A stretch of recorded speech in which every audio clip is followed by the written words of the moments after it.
En Framsóknarflokkurinn, með það hvernig hann er að mælast í könnunum, þá segja gagnrýnendur að áhrif hans séu allt of mikil, mál sem hann sé að keyra áfram, til dæmis andstæðan við Evrópusambandið, sé helsta málið núna, langt umfram fylgi flokksins.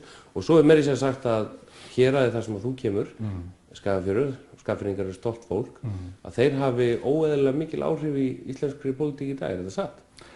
Mér finnst þetta alveg gríðarlega skemmtilegt. Þú hefur heyrt þetta? Mér finnst þetta mjög skemmtileg kenning. Það talað skagfirðska efnahagssvæðið? Já, það er bara vegna þess að menn eru svo öfundsjúkir út í það að það er þarna mjög stórt og öflugt fyrirtæki sem við erum mjög stoltir af Skagfirðingar, sem er með Kaupfélag Skagfirðinga. Þetta er fyrirtæki sem er gríðarlega flott og gengur vel og maður finnur svolítið fyrir öfund víða út í það.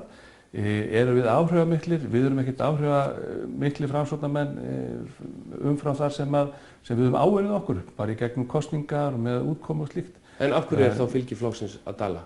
Fylgi flokks náttúrulega kannski að dala vegna þess að við erum óhrætt við að takast á við erfið mál og taka erfiðar ákvarðanir. Við erum ekkert að veigra fyrir okkur fari mál sem geta verið óvinsæl. Við munum eftir ICE-málunum og við tókum snúninga á þessu með leiðréttingu á húsnæðislánunum.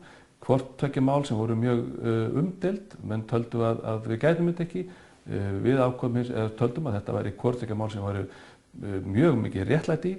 Börjumst fyrir því og við uppskárum í kosningum í samræmi við það. Ég hef ekkert áhyggjur af því þá við sem fara niður í skoðanakönnun. Þar sem að kemur svo upp úr kjörkjörsvonum hins vegar þá sem dómur sem við fáum að vinna okkar. Hvort sem við fyrir það upp eða niður er eitthvað sem við verðum þá bara að horfast í augu við. En við verðum aldrei neitt populístur flokkur sem er einfallega bara að gera út á eitthvað sem er vinsælt og reyna að vera 30–40% flokkur líkt og til dæmis Samfylkingin er sífellt að reyna að slá einhvern veginn ríki augu fólks og vera bara vinsældar kosningar.